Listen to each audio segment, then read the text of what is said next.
আজ ছিল আমার মেজ ননদের সাধের অনুষ্ঠান, তাই খুব সকাল সকাল ঘুম থেকে উঠে পড়েছি। তখন বাজে ওই 6টা এরকম সময়তে উঠে পড়েছি। উঠেই প্রথমে দেখছি ওরা আমার থেকেও আগে উঠে সব কিছু সাজাতে আরম্ভ করে দিয়েছে। তারপর আমি ব্রাশ করে নিয়ে আমার ছেলের জন্য, আমার ননদের ছেলের জন্য খাবার তৈরি করতে লাগলাম। একটু ম্যাগি করেছিলাম, আর ম্যাগি করে আমার ছেলেকে খাওয়াচ্ছিলাম। তার সাথে সাথে আমাদের বাড়িতে আরও সব বাচ্চা পার্টি এসেছিলো, অনেক সবাইকে আমি তাদেরকেও ম্যাগি দিয়েছিলাম, তারাও খাচ্ছিলো, আমার ছেলেও খাচ্ছিলো। তাদের সাথে একসাথেই খাইয়ে দিচ্ছিলাম, কারণ বাচ্চারা বাচ্চাদের সাথেই খুব ভালো খায়। আমি খাওয়াচ্ছিলাম, অতটা তার ভালো লাগছিল না, সেই জন্য নিজে একা খাবে বলে আমার থেকে খাবারটা নিয়ে নিজেই খেতে আরম্ভ করে দিল। তারপর এদিকে রান্নাবান্না শুরু হয়ে গেছে, সব রান্নাবান্না চলছে। আর এই যে এটা আমার মেজ ননদ, জামাইবাবু, আর এটা হচ্ছে বড় ননদের ছেলে। তারপর মা এখানে মেজ ননদকে আশীর্বাদ করে নিচ্ছে, দিদিভাইকে আশীর্বাদ করে নিচ্ছে আর কি। মা আশীর্বাদ করবে, জেঠিমা আশীর্বাদ করবে। আসলে যে নিয়মকানুন থাকে আর কি, সব কিছু নিয়ম তো আছে অনেক কিছু, সেই নিয়মগুলো একে একে সব পালন করতে হবে। করছে, মা করছে, এবার এরপরে জেঠিমা করবে।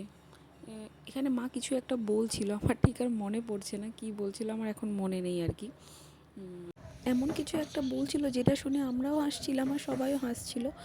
তারপরে হচ্ছে মা এখানে আরও সব নিয়ম আছে, খাওয়াতে হয় আর কি।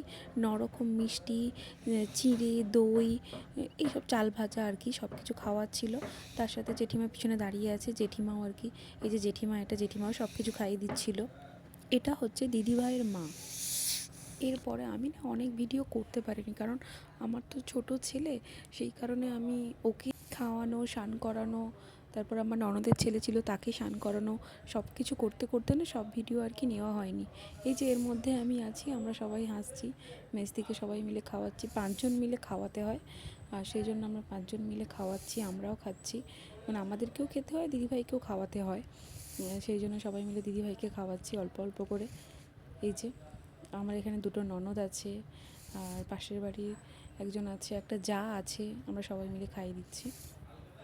এরপর থেকে আমার আর সেইভাবে কোনো ভিডিও নেওয়া হয়নি, কারণ এরপরে আমি আমার ছেলেকে খাওয়াতে চলে গিয়েছিলাম। এরই মধ্যে জামাইবাবুর জন্মদিন ছিল আজকে, সেই কারণে সেই জন্য এরপরে কেক কাটা হয়েছিল। তারপর আমি আর সেইভাবে ভিডিও ক্লিপ নিয়ে আমি চলে গিয়েছিলাম আমার ছেলেকে খাওয়াতে, আর সবাই আস্তে আস্তে খেতে বসে গিয়েছিল, সবাই খাচ্ছে। জামাইবাবুর বার্থডের ভিডিও পরে আসবে, আর যদি আমার ভিডিওটা ভালো লেগে থাকে তাহলে লাইক করবেন, কমেন্ট করবেন, শেয়ার করবেন, আর একটু পাশে থাকবেন, তাহলে খুব ভালো লাগবে আমার। আর এরপর আমি আমার ছেলেকে খাওয়াতে চলে গিয়েছিলাম, বলছিলাম এই যে আমি আর আমার ছেলে ঘরে ছিলাম, বাইরে সবাই খাচ্ছিল, আমি এই যে টিভি দেখছিল আর খাচ্ছিল, এই যে খাওয়াচ্ছিলাম। পরের ভিডিওতে আবার সবার সাথে দেখা হবে। টাটা।